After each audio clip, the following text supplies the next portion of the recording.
I don't ever remember really preaching about Noah before COVID, but it was in the middle of COVID that I was clearly reminded that I don't necessarily believe God caused COVID.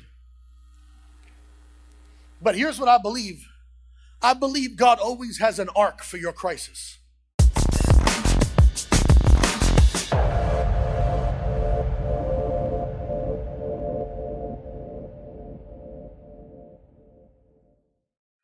I believe when the crisis comes, God always has a place for the believer to run to so that he or she and their spouse and their children and their family and their business, God's got a place of salvation for your crisis. God's got an ark of salvation for your crisis. And here's what I just got in my spirit when the Lord was speaking to me about this. The ark that Noah built wasn't necessarily built with wood and nails. It was built by faith and obedience. You see, Noah was able to build an ark on dry ground,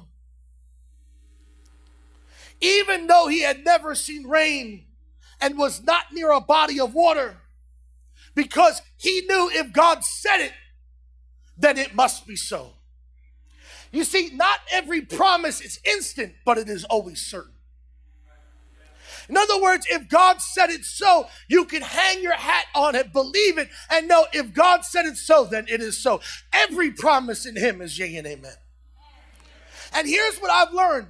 Your obedience prompted by faith secures the blessing of God. So every time you chose to worship when you didn't feel like worshiping, every time you chose to give thanks when you didn't feel like giving thanks, every time you gave him praise, every time you sowed when you didn't have enough money that you didn't know how the bills were going to be paid, every time you served when nobody else saw it, every time you put out a folding chair or you served some kid in the children's church and nobody else said thank you. Here's what I'm telling you.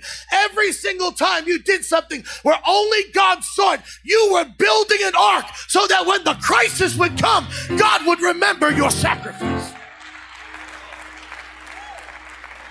Every time you chose to give and honor the Lord, every time you lifted up your hands and God, I'm going to honor you anyway, you were building an ark, not an ark made by wood and nails, an ark built by faith and obedience.